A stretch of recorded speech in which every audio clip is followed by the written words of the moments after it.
Apakah gagal bayar atau telat bayar di aplikasi kredit pintar itu aman di tahun 2026? Oke, saya jelaskan di video ini untuk resikonya apa saja jika kita telat bayar di aplikasi ini, untuk solusinya gimana biar kita itu meskipun telat bayar bisa jauh lebih tenang dan kita ada solusinya gitu. Oke, jadi untuk kredit pintar ini kan mereka pinjol yang cukup besar ya. Teman-teman pasti udah pada tahu, mungkin teman-teman juga banyak juga yang mengajukan di pinjol yang satu ini, tapi teman-teman juga bisa tetap tenang, nggak usah mikir yang macam-macam karena mereka pinjaman online yang legal. Sampai detik ini mereka masih mematuhi aturan yang ada, mereka masih mengikuti regulasi yang sudah ditetapkan sama OJK gitu.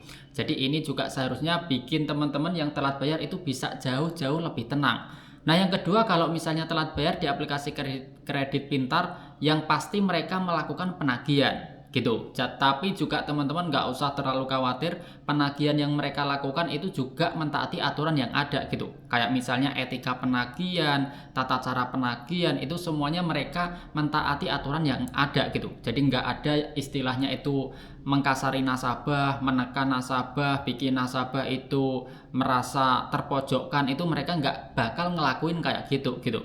Nah, tapi kalau misalnya ditanyain DC lapangan atau debt collector lapangan sih sejauh ini masih belum ada ya untuk aplikasi kredit pintar ini. Kalaupun ada itu ya di kota-kota besar kayak Jabodetabek saja gitu. Itu pun untuk jumlah orang DC-nya itu masih sangat terbatas gitu. Jadi teman-teman bisa tenang kalau telat bayar di aplikasi kredit pintar.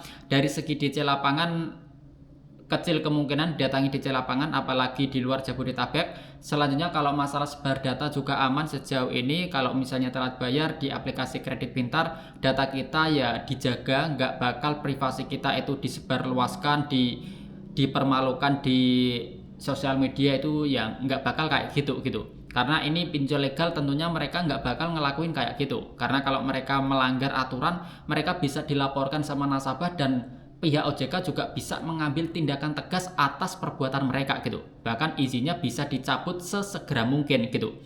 Jadi makanya untuk kredit pintar ini sejauh ini mereka juga masih taat sama aturan yang ada.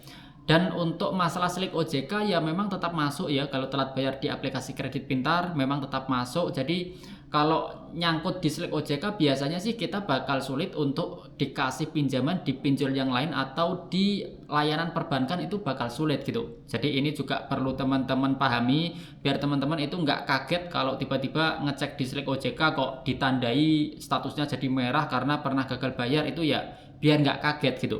Nah, selanjutnya kalau masalah bunga dan denda memang tetap berjalan kalau telat bayar, tapi ini juga nggak bakal berkali-kali lipat kayak pinjol ilegal, itu ya nggak gitu, ada batasannya. Jadi teman-teman sebenarnya nggak ada yang perlu dikhawatirkan sedikit pun kalau telat bayar di aplikasi kredit pintar. Kalau ditagih itu ya memang masih dilakukan, masih mereka lakukan, tapi juga untuk intensitas penagihannya nggak sesering yang teman-teman bayangkan gitu. Masih oke lah, nggak usah terlalu dibikin rumit gitu.